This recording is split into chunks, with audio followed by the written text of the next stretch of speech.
Sveiciens futbola līdzjūtējiem. Turpinam runāt par aizvadīto 2023.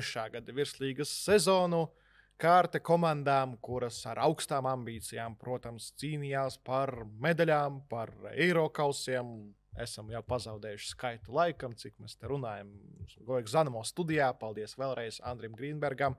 Ja vēlaties arī paši ierakstīt kādu podkāstu, noproducēt kādu video raidījumu šovu, tad droši vēršieties Goigs Zanamo mājaslapā. Visi kontakti ir. Jā, trešā vieta no pirmās vietas atpalika par 31 punktu. Piektā vieta, par kuru tagad runāsim, no pirmās vietas atpalika par 38 punktiem. Tā aiza milzīga, un pirmās divas komandas izcīnīja vairāk punktus nekā 3 sekotājas 3., 4., 5. vieta. Tāpēc arī kaut kur sezonas gaitā droši vien uzkāpa uz varžacīm, dažam labam uzrakstot, ka īsti neviens nav pelnījis 3. vietu. Pēc tam runāsim par Audu, un daudz pozitīva būs ko pateikt par šo komandu, jo droši vien tās ekspektācijas ne tik augstas par Audu, bet kopumā tas viedoklis, ka 3., 4., 5. vieta pārāk tālu atpalika no top 2 komandām, pārāk zema kvalitāte, pārāk slikti mājas darbi, kaut kur pārāk maz sastāva stabilitātes. Laikam jau par visām 3 šīm komandām var to pateikt par sastāvu, neviena nesaglabāja savu kodolu. Un, attiecīgi, diezgan vājš iznākums, lielas mocības. Tiešām vairāk bija tas, kurš retāk zaudēs punktus pret apakšgalu, vai kurš paņems kaut kādu ekstra vienu punktiņu neizšķirtu. Tas izšķīra to, kurš paņem 3., 4. vietu, nevis kaut kādas uzvaru sērijas, piemēram. Jā, jo bija kārtas, kur visas 3 Eirokaus un 3. vietas pretendentes, kā mēs jau ātri vien sapratām sezonas sākumā, ka cīņa par 3. vietu ir. Tad ir kārtas bijušas, pat dažreiz pēc kārtas ir bijušas kārtas, kuru komandas netika pie uzvarām. Ne Auda, ne Valmiera, ne Liepāja. Jā, bija arī savstarpējās spēles. Bieži vien arī šīs komandas savā starpā mācīja izspēlēt neizšķirtu. Tur arī savstarpējās spēles maz izšķīra vietu sadalījumu, bet tomēr izšķira, kā tu minēji, ekstra punkti, kaut kāds atņemtais punkts top 2, lai gan arī šādu punktu atņemto no top 2 Liepāja maz. Viens Liepāja. Valmiera ņēma punktus pret top 2, atšķirībā no Audas. Liepājas Valmiera paņēma punktus pret top 2, bet zaudēja pret top 10 un Supernovu.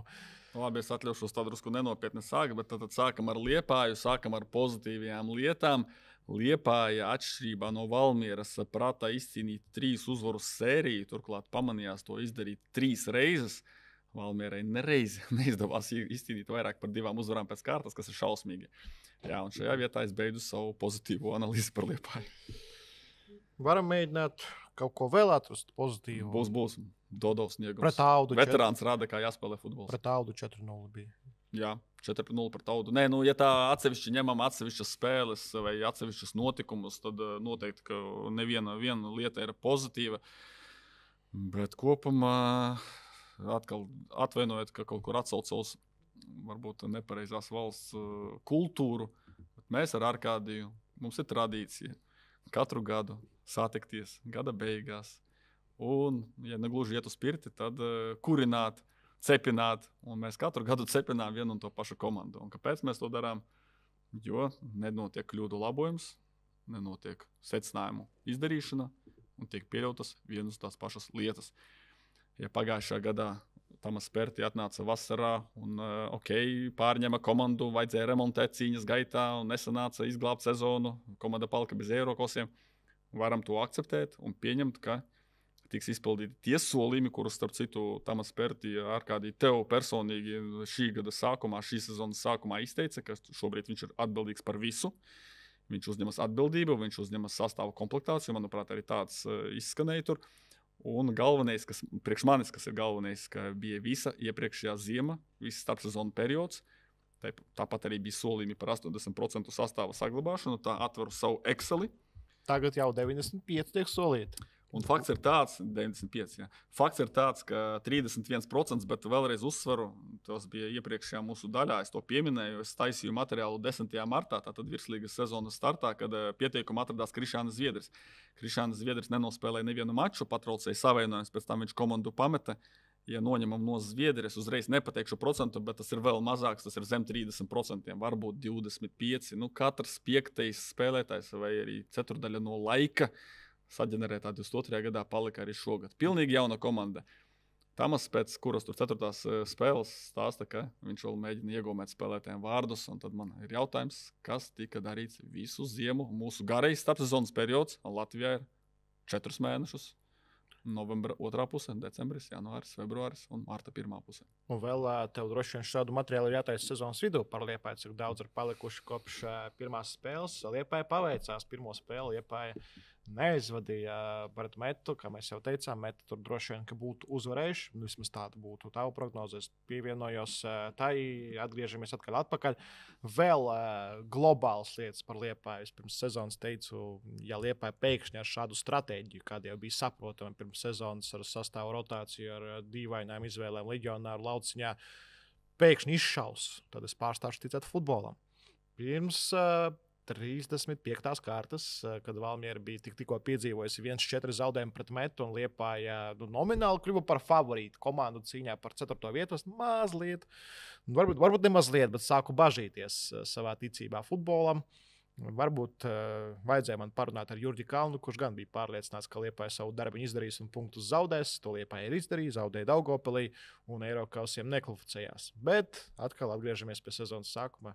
Bet ar kādi arī tās tavas bažas par sezonas beigām runājot, tās tavas bažas jau vairāk saistītas ar to, ka Valmiera arī izpārdeva visu sastāvu un nespēja nomainīt, nespēja ātri nogatavināt zaļos tomātus, un Valmiera bija vāja, un Auda bija vāja, un jauns treneris Audai, un Valmiera ir cits sastāvs. Tā kā uz šī fona varbūt kaut kur Liepāja sezonas gaitā turējās un pretendēja uz šiem Eirokausiem, bet ja tā paskatās kaut vai punktus, Liepāja tagad pārbaudīšu tūlīt, kamēr tu kādu monologu iesāksi, bet manuprāt Liepāja 2. sliktākā sezonā vēsturē kopš kluba dibināšanas 2014. gadā, ja tieši par punktiem uz spēli. Šis fakts, un ja par sastāvu tu man piedāvāji taisīt sezonas vidū kaut kādas statistikas par to, cik sastāvā ir saglabāts, kā tev tāds fakts. Starpsezonu periods, komanda gatavojas sezonai, un no komandas tiek atskaitīts principā Aleksis Griznovs. Viņš paliek ar dublieriem trenēties kaut kur sniegā Liepājā, kamēr pamata spēlētāji dodas uz siltām zemēm, normālos apstākļos, siltos apstākļos trenēties. Komanda atgriežas no siltām zemēm, pienāk klāt sezonas sākums. Cik saprotu, ja nekļūdos, tad Maksims Fjodorovs ir tas futbolists, uz ko lika likmi Tamas, un kurš vai nu neparādīja, vai trauma, tās jau ir nianses, bet treneris saprot, nē, man tomēr Griznovs ir vajadzīgs. Griznovs tiek rehabilitēts un iziet sastāvā un kļūst par pamatsastāvu spēlētāju jau 6. spēlē Liepāja. Tīdenbergs atlaida, paņēma, tagad, cik saprotu, atkal atlaida. Šīs te mētāšanās un nestabilitātes un sastāva pārmalšanas, godīgi sakot, man ļoti grūti. Vēl tiksim līdz senegāliešiem sezonas vidū, bet man to grūti visu sagramot. Jā, ļoti labs Ziemeļamerikā varētu būt treneris Tamas Pertie, kur jau arī tos spēlētājus te met uz vienu klubu, te uz otru, bet tur ir kaut kāda loģika lielāka tajā visā. Lai gan spēlētājiem nav patīkama, ka vienu dienu viņi spēlē NHL, nākamajā dienā AHL un brauc uz pavisam citām pilsētām. Bet jā, pirmā Liepājas spēlē pret Valmieru. Tik vāja Liepāja uzvarēja 1-0 Valmierā, pateicoties Dodo gūtiem vārtiem. Olsas kļūda, jā, sākam mēs to kopā, jo acu priekšā ir šis moments, lai gan pagājuši gandrīz 12 mēneši. Aizsardzība Liepājai īstenībā noturējās līdz sezonas beigām. Vēl viens success Makanžola arī Liepājai bija. Un Liepājai palika līdz sezonas beigām Tīdenbergs, Mate, Staničs, Grīnbergs un Vārtos Lazarevs, kurš spēlēja pēdējā kārtā. Bet vidū jau sākās brīnumi, sākot ar leģendu Minālu, kurš bija pamats sastāvā mačā pret Valmieru. Tika nomainīts jau pirmajā puslaikā saprata, ka Mināla pasiviltoja.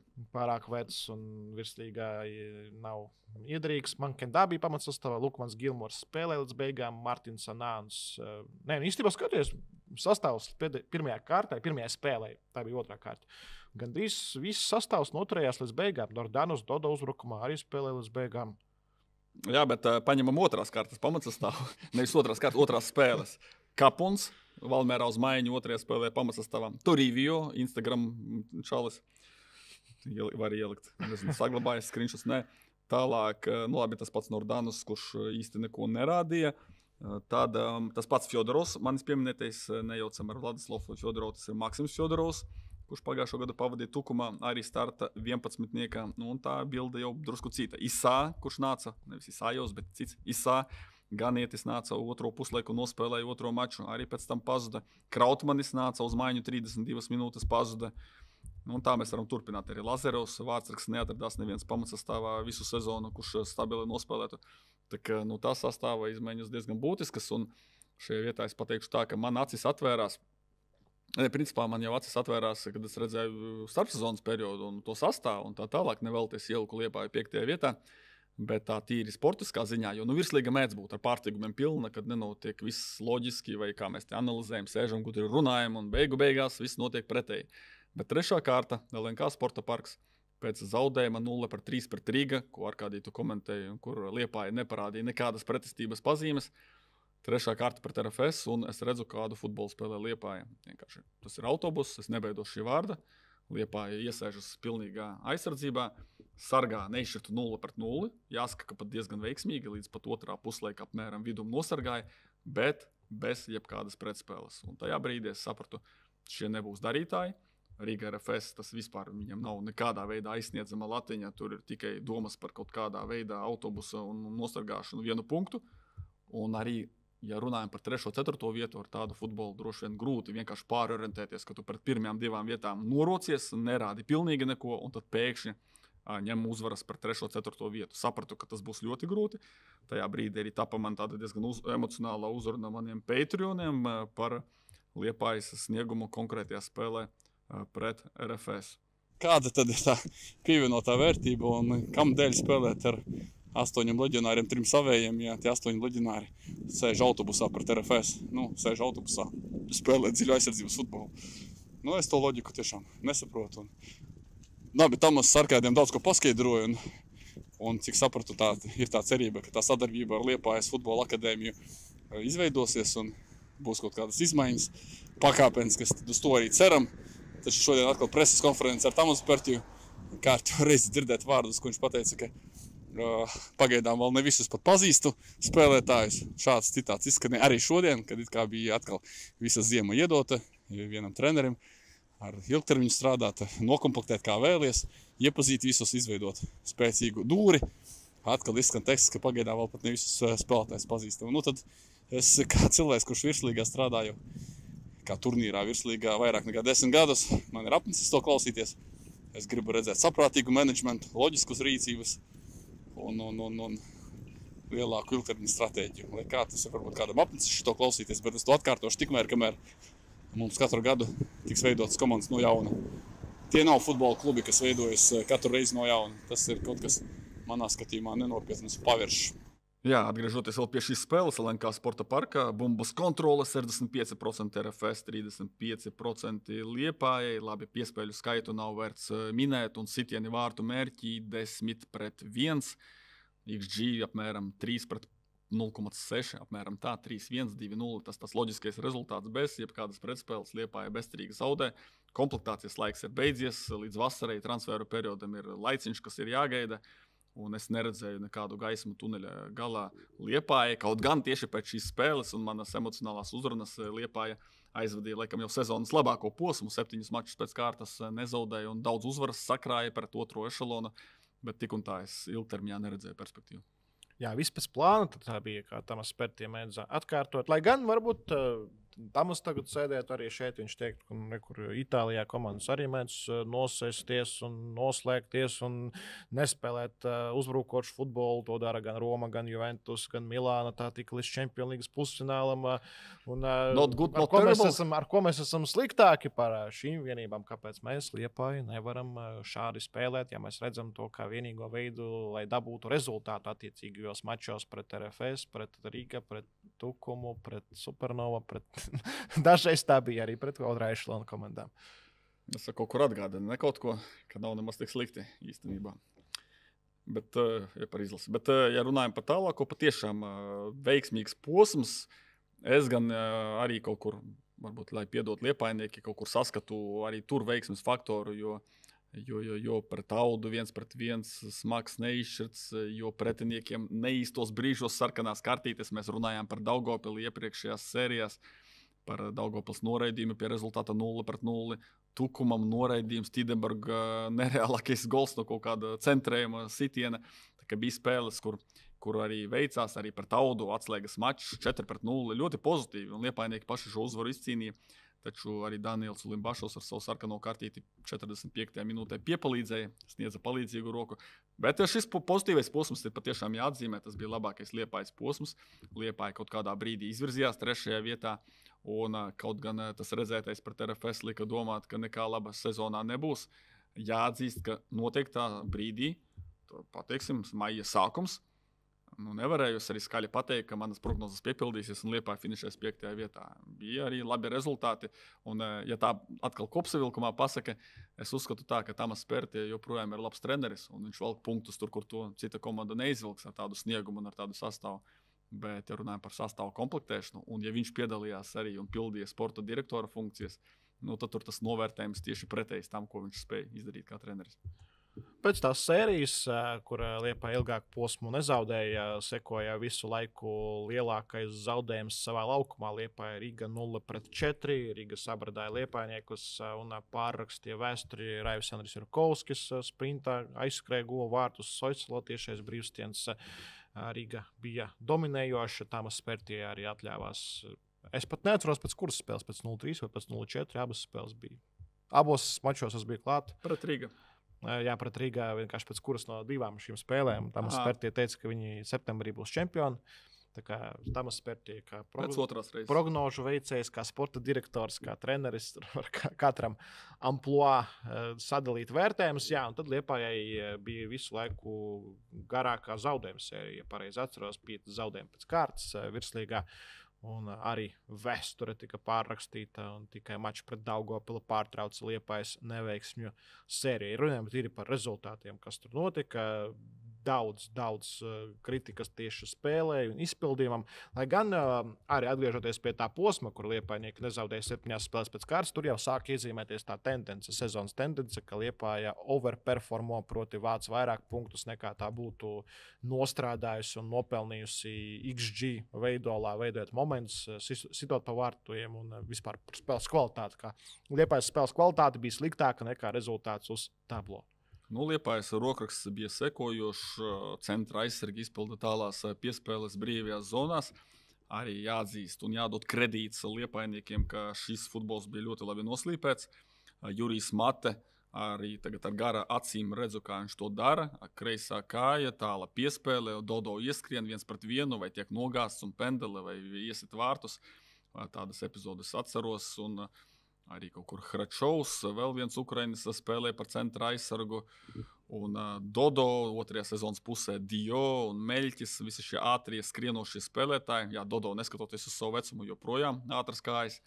Viņi šo futbolu labi noslīpēja. Tas pats Edvards Tīdenbergs ar teicamu piespēli, iespējams, ka labākais virslīgā tieši šajā elementā piespēles veikšana.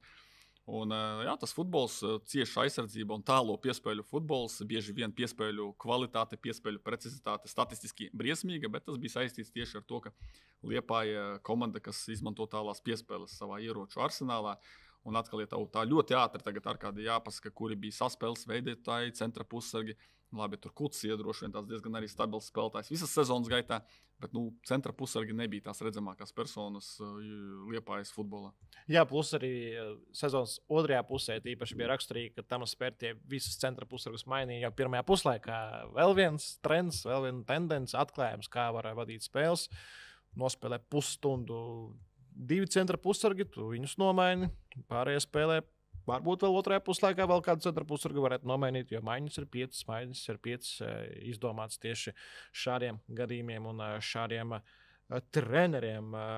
Par saspēli, jā, īstenībā tu teici par Mati Hračovu, bet pēc tam atnāca senegālieši. Man liekas, ka tas tālo piespēļu futbols kļuva nedaudz neefektīvāks. Bet viņi turpināja spēlēt tieši šādā veidā. Jā.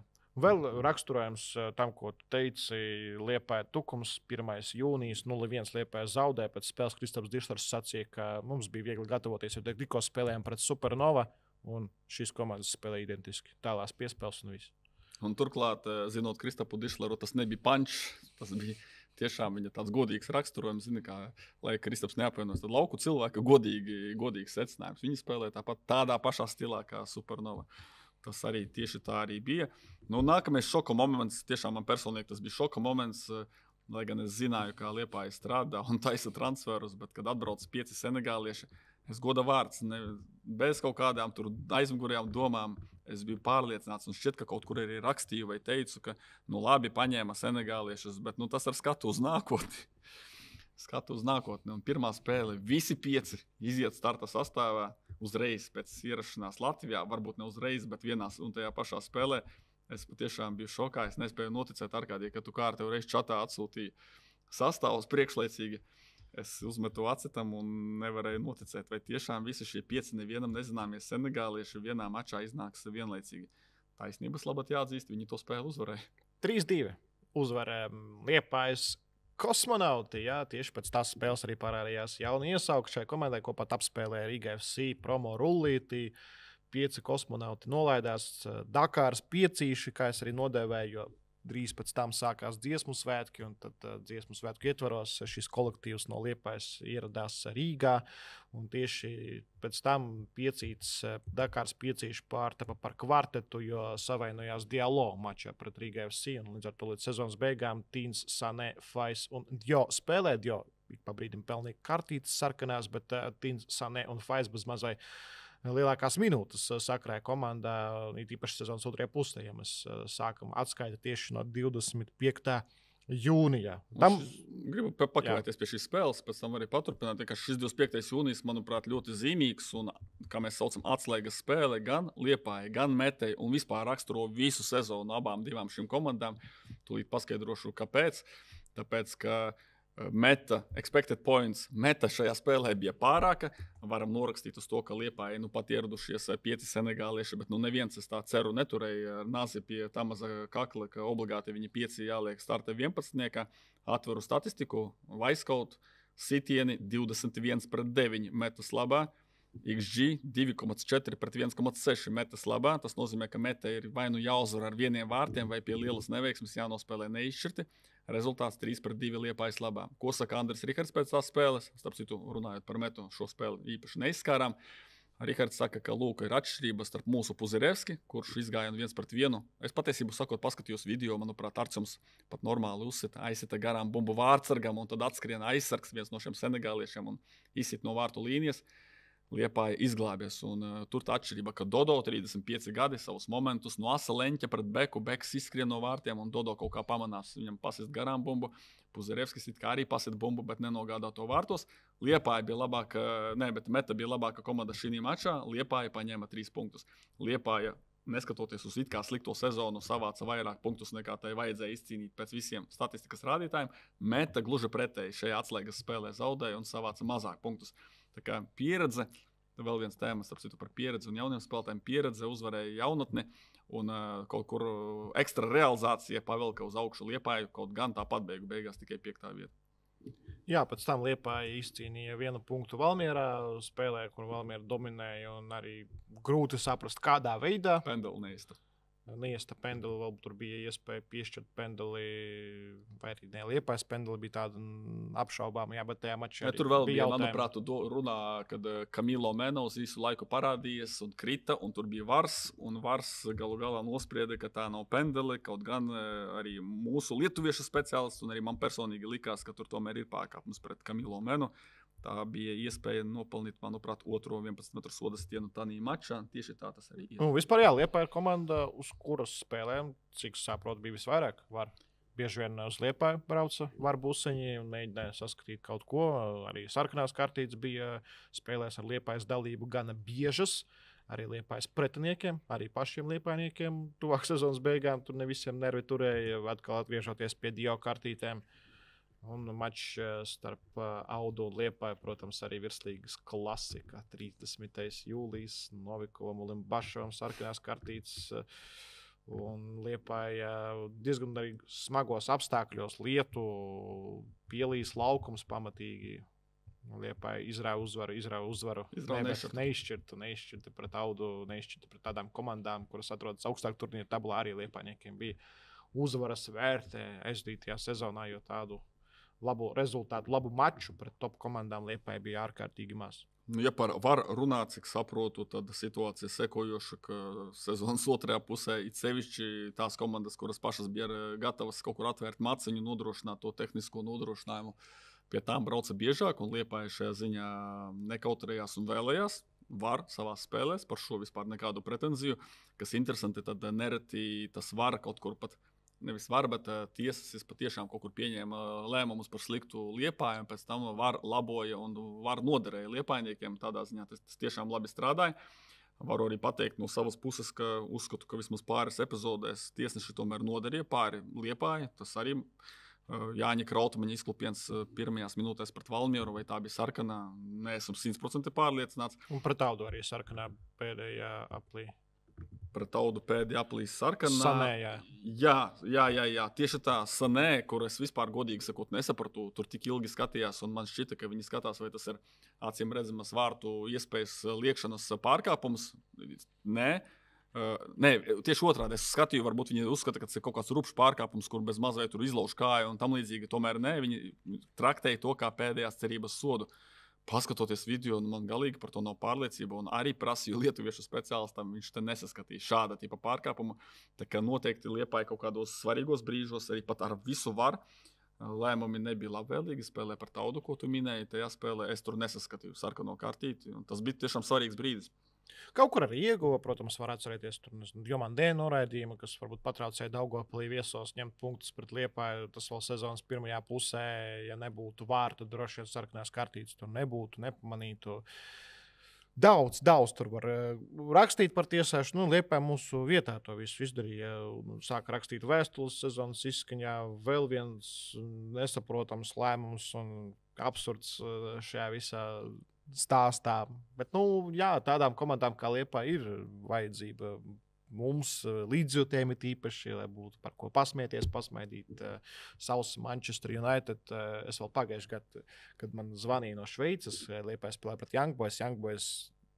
Pat gandrīz bija pieveikusi United Champions League, tad spēlēja konferences līgas kvalifikācijā pret Liepāju. Es teicu, Liepāja mūsu Manchester United ambīcijas lielas, bet daudz neveiksmi, daudz iemeslu apņirt līdzjūtējiem, arī žurnālistiem, un tas arī tika pastāstīts arī Šveicē, zinu par Liepāju.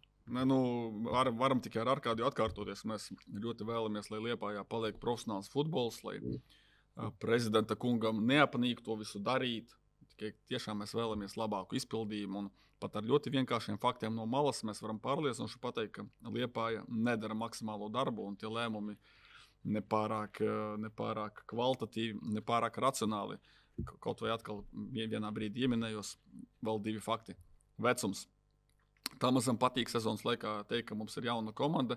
Protams, viņš runājot par jaunību, viņš neskaita pretinieku vecumus, un viņam ir taisnība. Liepāja tiešām nav tik veca komanda, saskaitot visus pareizi rādītājus. 25 gadi vidējais vecums, jebkurā Eiropas līgā, Arkādijs neļaus samelot, komentējot dažādas līgas. 25 gadi tiešām jauna komanda.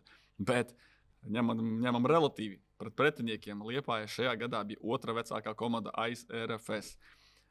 Matus skaldot, Rīga bija par 0,00, cik tur gadiem jaunāka, tāpat Tauda pavisam mazliet, bet faktiski otrā, ceturtā vecākā komanda. Un Liepāja noteikti bija vecāka par Valmieru, un Liepāja noteikti bija vecāka par apakšgala 5 komandām. Tālāk nākamais otrais fakts. Labi, tu vari spēlēt ar vecākiem spēlētājiem, bet gribas, lai tu dod iespējas restartēties saviem futbolistiem, lai tu audzini savējos spēlētājus. Atveru šobrīd leģionāru tabulu. Cik spēlētāji vidēji laukumā mačā izgāja ārzemnieki. Pirmajā vietā Riga, 11 leģionāri, tas nozīmē 8 pamatsastāvā un vēl 3 uz maiņu, tā nosacīta. Otrajā vietā Liepāja 10 leģionāri. Tātad veca komanda, ar leģionāriem pārpildīta komanda un nesasniedz sportiskos mērķus. Šie pamata fakti, kas man neiet kopā, ir vairāki virzieni, vai tu strādā ar leģionāriem un veciem spēlētājiem, bet ar kvalitatīviem, ar CV, un tu sasniedz rezultātu, kā piemēram RFS. Daudz leģionāru, veci spēlētāji, tā skaitā Marašs 32 gadu un tā tālāk, bet iespēlēt sastāvs pirmā vieta Champions League. Ja tu to nevari, tad strādā ar leģionāriem, bet jauniem spēlētājiem, kurus var pārdot. Kurus futbols Liepāja var pārdot? Varam padiskutēt par to. Vienu pārdevu sezonas gaitā nevar jau pārmest. Sapsitu tikai 25-gadīgu Vankendā arī pa 100,000 eiro, vai tie 100,000 eiro, ko ieguva Liepāja, ir tā vērti. To pāris miljonu, kas tiek izdoti. Tā kā, šī politika, es neredzu te ne ekonomiku, ne sportiskos panākumus, ne tālredzību. Grūti kaut ko saskatīt. Vēlreiz teikšu, gribas, lai Liepājā paliek futbols augstākajā līmenī. Visu cieņu Amber atbalstītājiem, kuri ar savu komandu no līdz. Bet menedžments, sastāva izvēle, komplektācija, stratēģija, kaut kā tomēr gribētu sagaidīt vairāk. Sevišķi, ja treneris ir 1,5 gadu un viņam bija viss pagājušais gads, visa ziema, viss sagatavošanās posms. Vēl mās izrādās tomēr vēl mās attaisnojums, un kas ir jebkurā gadījumā jāpiemina Liepājas sezonas stāstam. 3 krustnisko 6 savainojumi ziemā, Litvīnskis un leģionāri, kurus mēs tā arī neesam ieraudzījuši. Presijos. Gauna un Presijos vai Prešijos droši vien tā būtu. Angliski korektāk nigēriešu uzbrucēju uzvārdu saukt, kā Tamas Pertī teica, fantastisks uzbrucējs. Tu, laikam, jaunais Tolora Kodāre varēja parādīties virslīgās, sist golus katrā mačā, bet, neierastās vērtības Dodo sita golus, 13 vārti, arī mums virslīgā regulāri parāda bombardieru tabulu, un tur vienmēr Dodo ir, tur 1., 2. ne, bet 3. vietā viņš stabili turējās visas sezonas gaitā, un gandrīz līdz beigām noturējās tur Ikaunieks, tikai sasita un izvirzījās pat 2. vietā pēc pēdējās kārtas. Mēs maz runājam par spēlēm, jo ļoti maz tādu ļoti labu spēļu, ko gribās izcelt un pateikt, Liepāja šeit bija malači, Liepāja šeit bija labi. Es bez 4-0 pret Audu izcelšu spēli pret RFS, 1-1 neizšķirts. 2. puslaikā Liepāja bija labāka komanda, Liepāja nopelnīja savus gūtos vārtus un 1-1. Tas tiešām nebija overperforming no Liepājas, tas bija tiešām nopelnīts neizšķirts. Pilnībā piekrītu, tas arī vienīgais punkts pret top 2 komandām. Spiediena rezultātā. Ok, Pendele pašās pēdējās minūtēs arī veiksmīgi tur var saskatīja, bet spiedienu Liepāja izdarīja un salauza to spēli. Un tas bija tas brīdis, kad tiešām bija patīkami raudzīties uz šo komandu, kad Dio, laikam jau vienīgais no tiem 5 senegāliešiem, kurš man simpatizēja, kurš sāsināja spēli, kurš arī prata nopelnīt 11 metru sodastienus. Vēl viena lieta pie pozitīvā, tomēr par Liepāju jāpasaka, tas, ka sezonas vidū pagrieza kursu uz tiem, ko es visu laiku saku. Ja jau tev leģionāri nenes rezultātu un tu esi bez Eirokosiem, varbūt tad ņem tādus pašus latviešus. Tas, ka tika paņemti vairāki gados jaunie Latvijas spēlētāji, Patīčuks, Meļķis, Ziemelis sāka spēlēt, un arī vārtos Dāvis Sošs, varbūt ne jaunais spēlētājs, bet tomēr arī savējs.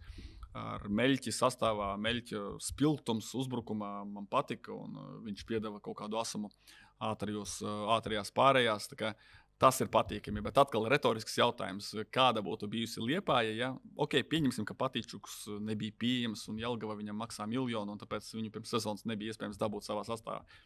Es tagad ironizēju, bet Patīčuks, Meļķis, Ziemelis, ja šie futbolisti izietu Turcijā sagatavošanās posmu ar Tamozu, ar viņa prasībām, ar viņa treniņiem, 2-3 mēneši smaga darba Kiprā, Turcijā, atbraukt, un kāda Liepāja būtu tad ar kaut kādiem 5 leģionāriem, ar Dodo, Dio, Mati, Kuciju, pietiek, stop, viss.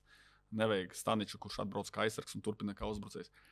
Un tos senegālieši. Manuprāt, šajā scenārijā Liepāja kā minimums nebūtu sliktāk, nebūtu zem 5. vietas, un ļoti iespējams, ka Meļķis un Ziemelis jau gūstot rūdījumu visas sezonas gaitā, 2. daļā sezonā būtu grandi virslīgā un kaut kādos mačos spētu dominēt pret top 5 komandām un sasniegt labākus rezultātus.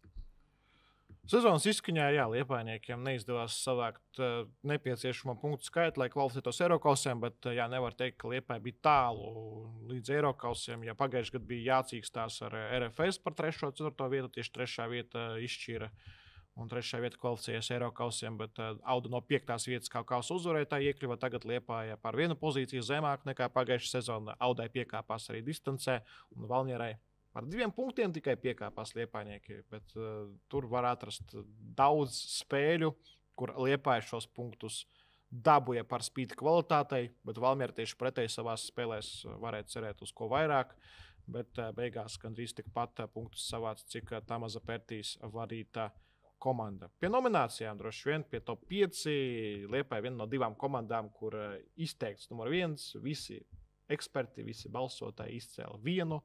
Dodo joprojām veterāns ir labākais komandā, stabilākais spēlē, piedzima viņam bērns, gada gaitā arī ieintegrējies Latvijā, Dodo savējais Liepājnieks, tagad jau droši jāsaka bez ironijas nekādas. Tālāk jau ekspertiem nācās grūtāk izvēlēties 2., 3., 4., 5. vietu, bet visbiežāk tomēr Edvards Tīdenbergs, kuram arī jāatzīst, kaut kur viņš bez bumbas netik labi un netik lielu apjomu spēja veikt. Toties viņš jau teica, viņa piespēles, viņa kāja ir mīksta, viņš ar to kāju prot atrast partnerus. Man kā šobrīd atmiņā ir spēle, ko mēs neizcēlām LNK sporta parkā pret RFS, kad Tīdenbergs ar vienu piespēli principā ļāva partnerim iesist bumbu tam pašam Meļķim tukšos vārtos pret RFS, pret topošiem čempioniem. Un Tīdenbergs sakrāja otro lielāko rezultatīvo piespēļu skaitu, ja skaita pēc tās rupjās metodes, kad visas darbības tiek ieskaitītas pirms gola. Tīdenbergam 4+12, īstenībā 16 punkti tikai par 2 mazāk nekā Dodo, kuram vairāk vārtu. Kad Tīdenbergs 2. vietā, 3. vietā Kucija, kaut kur droši vien tas, ka visu sezonu nospēlēja plus-mínus bez kritumiem, tālāk Mate, Dio, Staničs, Meļķis un pat Mankendā noslēdz 8. un nospēlējot tikai atsevišķus mačus. Jā, bet es biju domājis, ka Liepāja būs ļoti sarežģīti noteikt to 5, bet beigās arī, kad domāju, ilgi nedomāju. Dodo Tīdenbergs acīm redzamas izvēles, Kucija, ņemot vērā tos pieminēto iemeslu arī, lai gan cik saprotu, no viņa gaidīja vairāk, arī pirms sezonas daudz leģionāri bija, bet Kuciju izcēla biežāk, cik jautāju liepainiekiem pašiem, kā viņiem šķiet, kurš tur varētu būt īsts darītājs. Kucija pat bija kapteinis atsevišķās spēlēs sezonas 2. pusē. Kucija man ļoti iet kopā ar Kermanī, arī it kā gaida vairāk, it kā jāpavalka kaut kur uz augšu, esošos čempionus, ja runājam par tunisieti. Tomēr, manuprāt, ja ne gluži viduvēji, bet tad īpaši neizceļas. Tai pašā laikā nospēlēja visu sezonu bez slimošanām, bez traumām, bez īpašām diskvalifikācijām. Tas pats sakāms arī par Kuciju. Un vēl, laikam, neminējām īpaši, ka arī pamatvārtsarga Liepāja nebija labākiem vārtsargam pēc spēlēm 13 maču. Vai 14, 13, 12 vai 13, 12, 11. Kaut kā tā sadalījās 3 vienādās daļās. Unikāli starp Lazarevu, Sanikici un Dāvi Ošu. Un droši vien arī jāsaka, ka apmeklējuma kritums, likumsakarīgi rezultāts ir vājš. Mājas spēlēs arī Liepāja nedemonstrēja to, ka viņiem ir mājas laukuma priekšrocības. Un līdz ar to Amber City bija klātesoši, bet arī tur radās konflikti ar treneri kaut kādā brīdī. Tāpēc arī mums ir Amber City karoks, nevis FK Liepāja karoks. Vienkārši tā sakrita. Šoreiz veidojot podcastu, veidot nelielu noformējumu. Jā, nākamgad Liepājā būs vairāk skatītāju, jo Liepājā būs vairāk komandu virslīgā. Jā, šogad 27% kritums pret pagājušā gada apmeklējumu. Un uz šīs nots laikam arī beigsim un cerēsim, ka pēc gada šeit satiekoties ar Arkādiju nebūs līdzīgi stāsti par ikgadējām tradīcijām un par pirti, bet kaut kas tiešām pozitīvs un beigās, cik tad var kāpt uz vieniem tie pašiem grābekļiem.